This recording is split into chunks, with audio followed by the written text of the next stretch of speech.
Hola everybody, my name is Ivonne Armenta. Welcome back to my YouTube channel, or welcome to.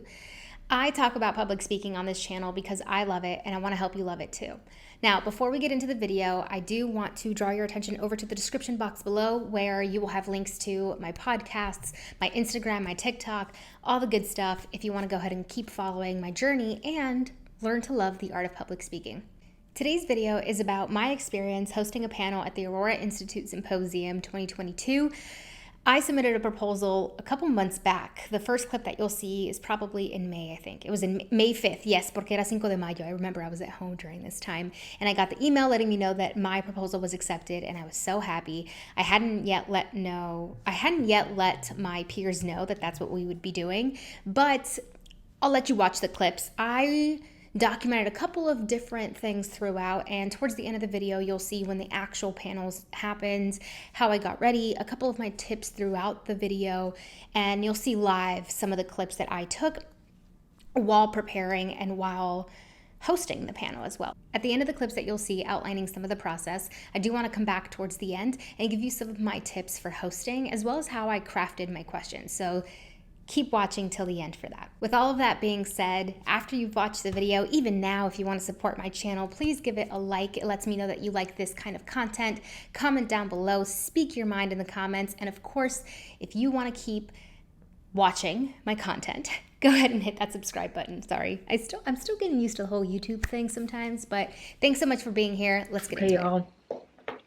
This is going to be the very beginning of me documenting how I get ready for this conference presentation, breakout session, whatever you want to call it. But so I want to tell you how it all started.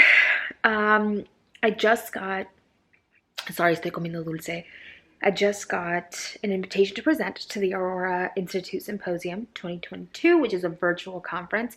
It's been in person for the last couple of years, but the past 2 years, including this one, it's been virtual because of we know why. A couple months ago, I submitted a proposal for a presentation because I was a keynote presenter a couple years back, and I received all of their communications and all of their emails, and I saw that they were calling for proposals, and I was like, let me submit something. Why not? I had this idea of, like, one of my biggest passions is not myself necessarily being on stage, but being on stage or creating space, creating opportunities for other people to be on stage too and get paid for it and just talk about their stories and also share their expertise.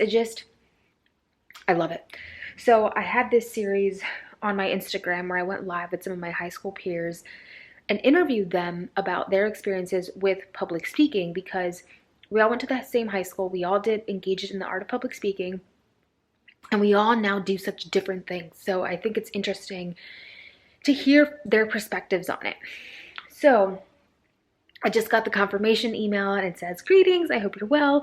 Thank you for submitting your proposal to present at the virtual Aurora Institute Symposium 2022. Your proposal was very well received during the review process and was accepted to this symposium program. On behalf of the Aurora Institute, you're invited to present virtually on your proposed breakout session, Where Are They Now? How a Student-Centered Approach to Education Can Transform Learning Outcomes.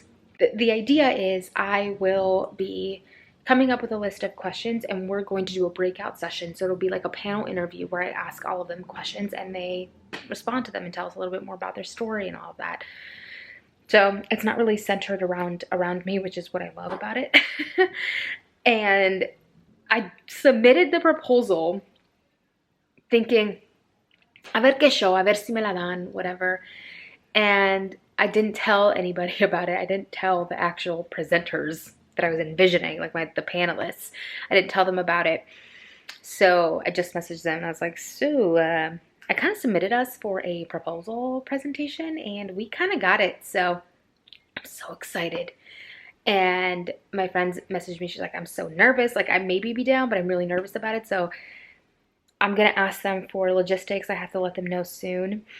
Also, please excuse the way that I actually look. This is kind of what it's like. You know, you're chilling at home, you submit proposals. I mean, when I'm up on stage, I won't look like this. I promise you. But right now, this is what it is. Cheers. Cheers to more presentations, more public speaking, and more opportunities to share our stories and our knowledge.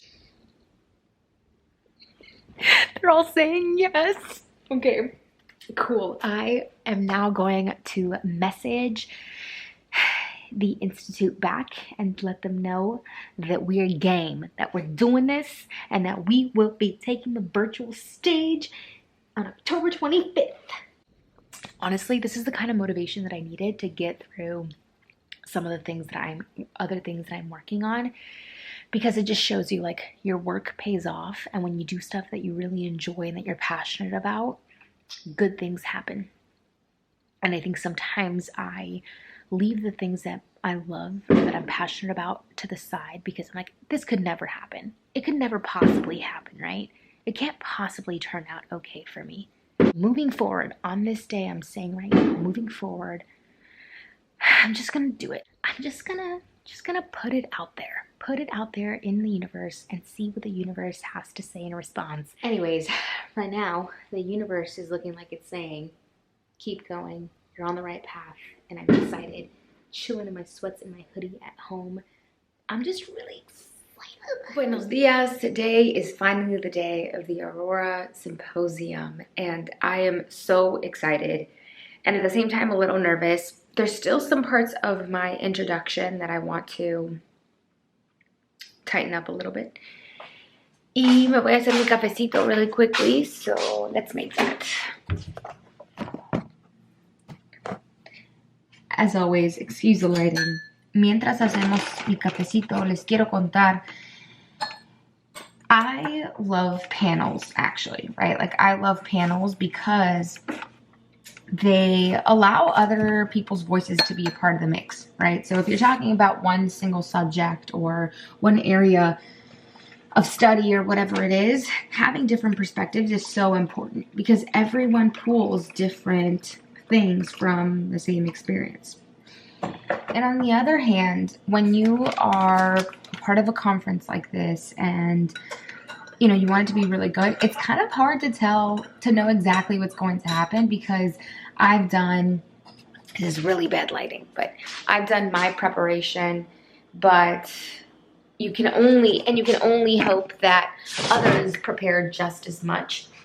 And not that I don't trust my friends to knock it out of the park, but as a panelist or as a host, sometimes I find myself being like, gosh, I hope someone brings this up so that I can bring that up. And so that's a learning process for me, because what that means is I have to ask more specific questions. If someone doesn't bring it up, right, asking specific questions. And that's why crafting the questions part of preparing for a panel is so much fun and is so important, because your questions literally guide the experience.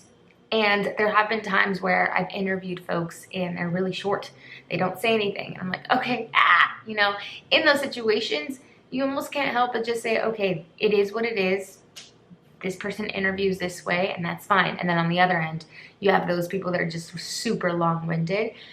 So we'll see cómo nos va. I'm gonna drink my cafecito, get ready. I'm typically do my hair first and then I'll do my makeup. Actually, right now, I'm gonna finish my intro. Uy, me tengo que quitar las lagañas, my jeez. Okay, pero let's go over my intro. Let's make sure that the questions are all good, and let's do this. As I got ready and was preparing for my introduction, obviously I had a black cafecito. I think I ran out of oat milk, so that's why. But these are a couple of things that I think are important to include in your introduction. One, obviously you want to introduce yourself and give some context for who you are and why you're there, but keep it brief, especially because you're hosting a panel, so it's not about you, it's about your panelists and the audience. An introvert's dream. And you also want to introduce your panelists, and you can say individual names and give a brief description of what binds this group together, right? We all have different stories, and you'll let them introduce themselves, but what is the reason that people are coming together for this panel? And then lastly, obviously welcome your audience and mention what they can expect to walk away with. At this point, I started getting ready for the event. I'm curling my hair, doing my makeup, making sure that I look camera ready. And one thing that I like to do before going up on stage or doing any kind of public speaking engagement is actually do something that's completely unrelated to what I'm about to do. In this case, I was FaceTiming. I also happened, after the FaceTime, I was watching YouTube videos that have nothing to do with what I'm about to do. So sometimes they're educational, but sometimes they're just like commentary, things that I enjoy watching on YouTube, just to get my mind off of the nerves. I've already done the preparation, obviously in the morning through my introduction, and I know what I'm going to say. I know the questions I'm going to ask. So doing something that is not related to the public speaking that I'm about to do calms my nerves a bit. Another thing that I've recently started to get into a lot more, not because I'm any good at it, but doing my makeup is actually very therapeutic. It makes me very calm because I'm focusing on getting the eyebrows right or whatever it is. So that also helps. And this is the look. Okay, everybody, it is currently 9:13. The event starts at 10 a.m. I've done my intro piece. I'm going to get ready and change in the next 15 minutes because my friends and I are going to meet at 9:30, so 30 minutes before we have to be on the call, just to kind of go over stuff and hang out for a little bit if we need to, talk through some of the answers and just practice a little bit more together before starting the event. So as a reminder for this event, I'm mostly asking the questions. So I am moderating the panel, and 4 of my high school peers, also my friends, are going to be the ones that are sharing their story and sharing their answers to the questions. So I'm not really sure what I'm gonna wear, but it kind of has to be something neutral. I thought maybe I would wear pink. Initially I was gonna wear this blazer, this like black and white blazer that I have, and do red lipstick, but this morning my makeup took me in a different direction.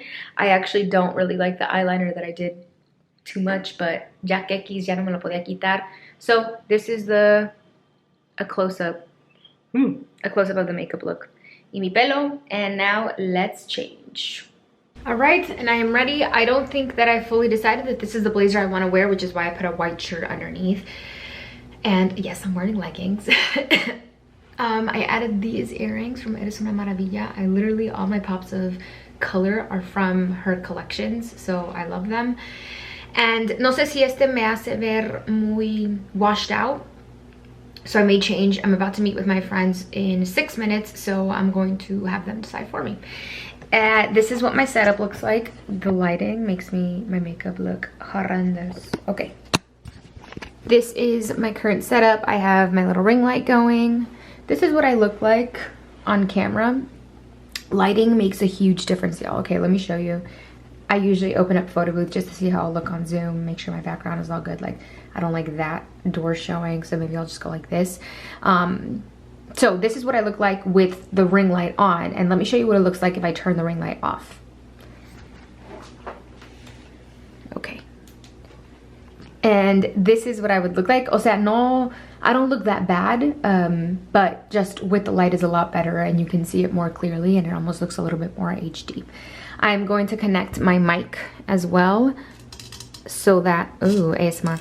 I'm gonna connect my mic as well so that this is what the sound audio, so that the audio sounds good as well. I have a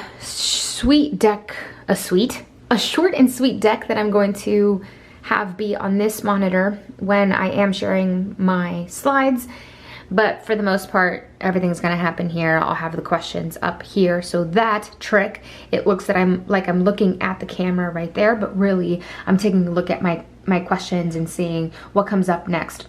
And with that being said, I am now going to grab some water, grab my coffee, go over my intro a little bit more, and go with my friends. Wow, y'all see that little cut? This camera actually really shows it a lot, but you can't see it on Zoom, so I guess we're good. All right, I'll let you all know how it goes. I have to do my vocal exercises para que no se me trabe la voz. All right, y'all, we're starting. I just had my meeting with my friends, and now we are going to start this thing. Let me make sure you can't see you all. All right, let's do this. I have my questions right here, but I will be moving them over to this side just to have more room. Alrighty.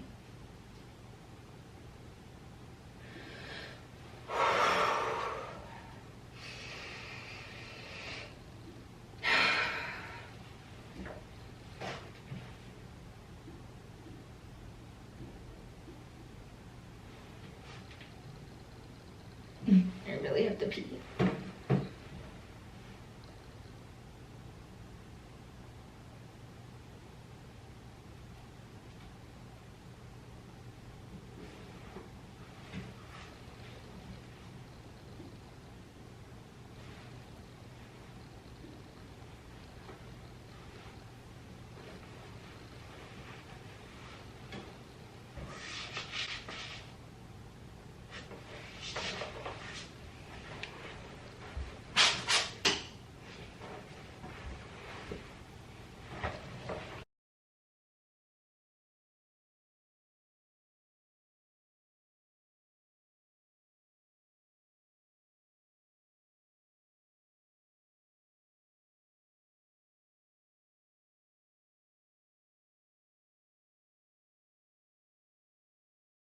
So for the majority of the time, it will just be the panel. Because we do have 4 panelists, it's going to be a lot of listening from them and having them answer a couple of questions that I've prepped for them. But I'd love to reserve maybe the last 15 minutes or so for folks in the audience to ask us questions. So I'll make sure to say that at the very beginning.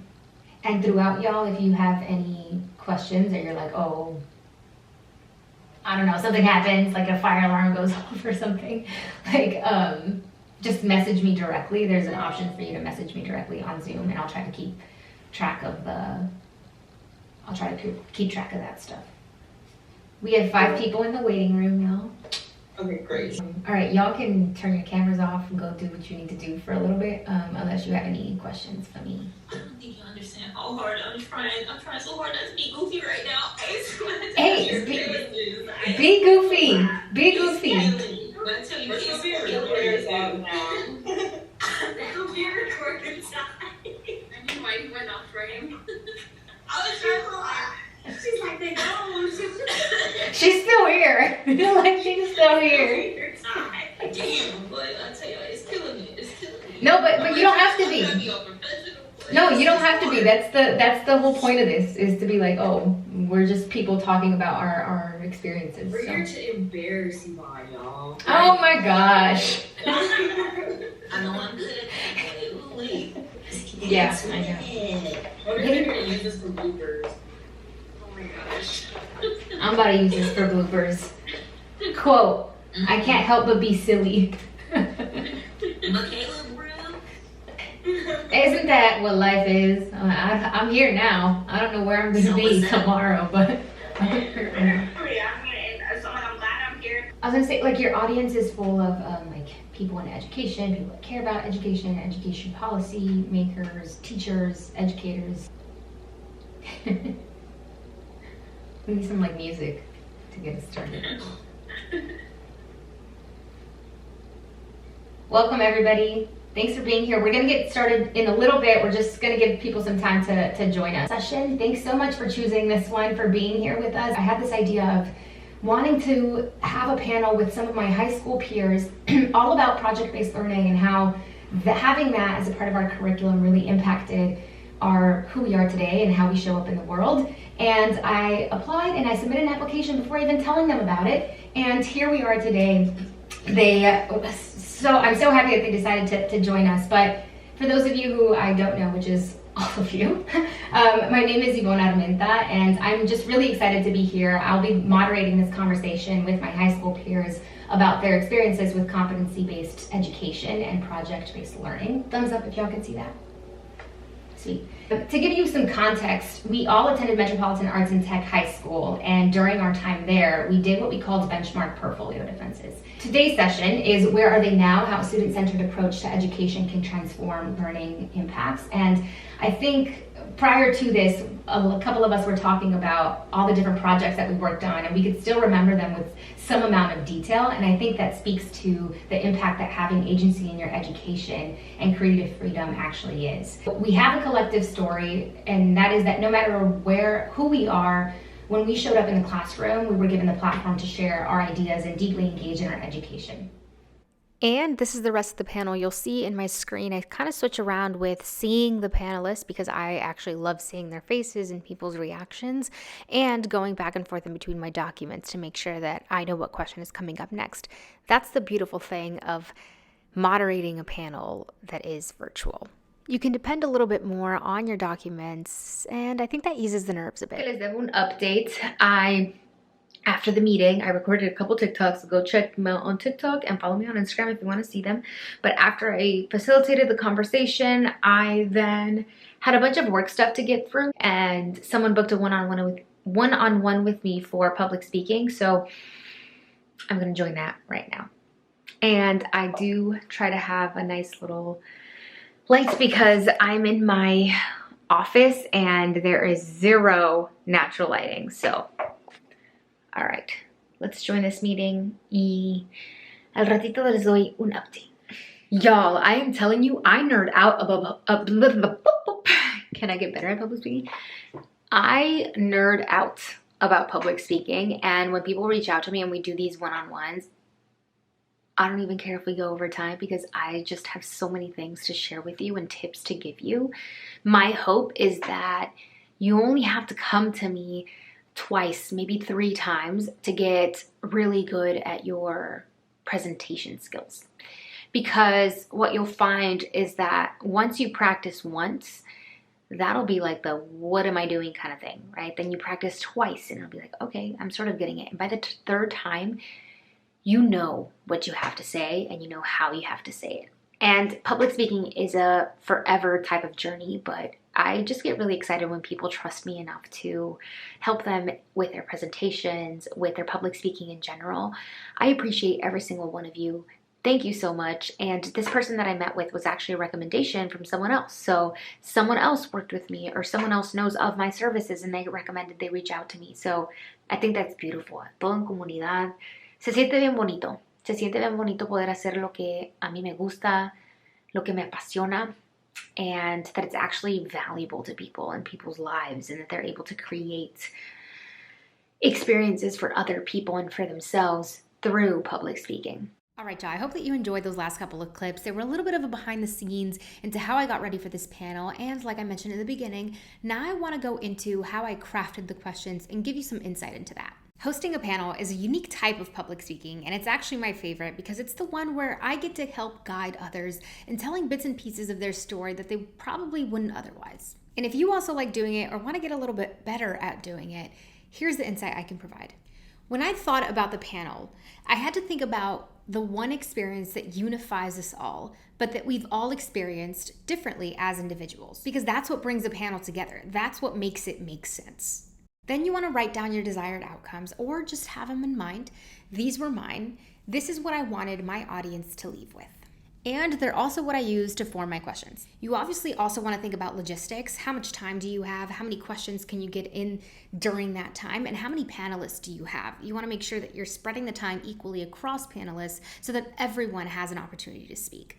I had an hour and I had 4 panelists. And I also had a total of 14 questions. 3 of those questions, all of my panelists answered, and the other ones I chose specific people to answer. Because let's be real, not everybody on your panel can answer all of the questions that you have, especially if as you're going through, you have follow-up questions. So now let's get to the question breakdown. I like to think about it like storytelling. There's a beginning, middle, and an end. And that may be helpful for you in how you break down your questions and how you create that narrative for people in the audience. I'm not going to share all of the questions that I asked, but I want to give you some examples of questions that can go in that beginning, middle, and end. First off, you have the introduction. This is where you are setting the foundation for who is on the panel and why they are there to tell that specific story. I asked them something like, tell me about yourself, and I gave them specific parameters that I'd like for them to touch on to make it make sense for the panel. For example, what college did you go to? What industry are you in? Tell me a little bit more about your high school experience. Remember, this panel was all about their high school experience with project-based learning and public speaking. I did ask all of my panelists to answer the question, describe your high school experience, because it's important for the rest of the panel. And I asked, what were your initial thoughts on project-based learning? Because what I'm doing here is, again, setting that foundation for them to stand on so that the audience understands context behind it all. And then we're gonna dig deeper and go into that reflection piece. Then let's go over to the middle. This is where I started to switch off between panelists. I started to ask them things that were geared more towards the individual. For example, what is one project that you remember in high school, and how did it shape your understanding of public speaking, for example? Because then what I want to create is another sublayer of a foundation, if you can call it that, where I can then ask them about how they experienced school, what project they had, and how they can use their experience to inform how we can be equitable in classrooms. And then we get to the end. These are what I like to call reflection questions. So if your audience zoned out, which hopefully they didn't, hopefully you implemented a ton of engagement pieces in between and your questions are well crafted and people were answering them with tons of passion. When you get to the end though, if they forgot everything else that you said, you want your last questions to really leave an impact and really hit home to those learning objectives that you had at the very beginning. For example, the very last question that I asked, and this was for all 4 panelists, was what do you think that educators, education policymakers can do to center students in their education and in the classroom? And that's it. Think about what your beginning, middle, and end will be if you are hosting a panel. It's very important. Draw parallels between how you would like to receive information and help your panelists get there. Help your panelists tell the story. That's what your job is. And as a host throughout the entire thing, the last thing that I'll say is that it always comes back to you. So remain an active listener in case you need to follow up with questions or in case someone says something that sparks you and you want to ask further questions about it. Remain attentive, but most importantly, be there for your panelists and make sure that they feel as comfortable as they can be. And that's all that I have for you all today. Please like this video if you like this kind of content. It lets me know you want to see a little bit more of this type of content. Comment, speak your mind in the comments, and let me know if you have feedback, if you have thoughts. Have you hosted a panel? What are some of your tips? What things did you learn from this video that you're going to implement? And of course, if you want to support me and my channel, please subscribe. Thank you so much for spending some time with me. I truly appreciate it, and I hope that you are one step closer to loving the art of public speaking. Bye, everybody.